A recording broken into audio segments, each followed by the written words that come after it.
اعوذ باللہ من الشیطان الرجیم بسم اللہ الرحمن الرحیم۔ عزیزان محترم السلام علیکم۔ آج کا ہمارا موضوع فدق سے متعلق ہے کہ یہ حدیث لا نورث ما ترکنا صدقہ کہ یہ حدیث صحیح ہے یا نہیں۔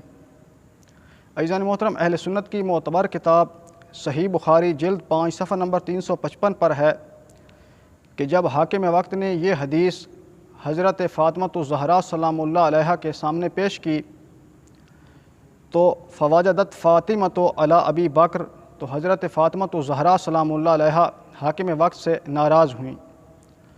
اسی طرح اس حدیث کے رد میں حضرت فاطمہ الزہرا سلام اللہ علیہا نے قرآن سے آیات پیش کی۔ اہل سنت کی دوسری معتبر کتاب الطبقات الکبریٰ جلد 2 صفحہ نمبر 241 پر ہے کہ جب حاکم وقت نے یہ حدیث پیش کی تو حضرت مولا امیر المؤمنین علی علیہ السلام نے فرمایا وارثہ سلیمان و داؤد، کہ حضرت سلیمان علیہ السلام حضرت داؤد علیہ السلام کے وارث بنے۔ وقالا زکریا یارثنی یارث من آل یعقوب، اور حضرت زکریا علیہ السلام نے فرمایا مجھے بیٹا عطا فرما جو میرا وارث بنے اور آل یعقوب کا وارث بنے۔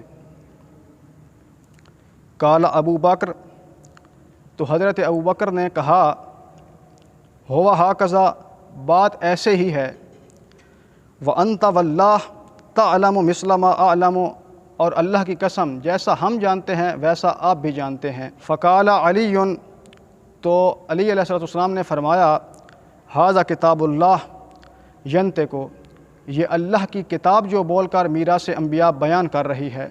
اسی طرح اہل سنت کی معتبر کتاب صحیح مسلم جلد 5 صفحہ نمبر 152 پر ہے کہ حضرت علی علیہ السلام دوسرے حاکم کے زمانہ میں بھی میراث رسول مکرم صلی اللہ علیہ وآلہ وسلم کا مطالبہ کرتے رہے۔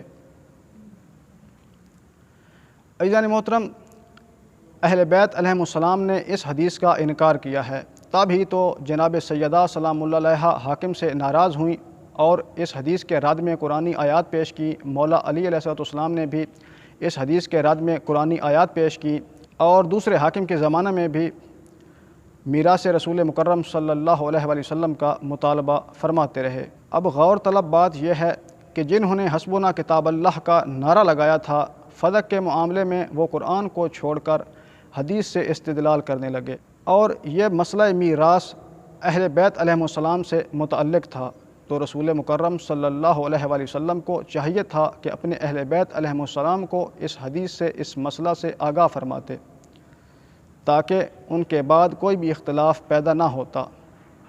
اس حدیث کا اہل بیت علیہم السلام کے علم میں نہ ہونا اس حدیث کے صحیح نہ ہونے کی واضح اور روشن دلیل ہے۔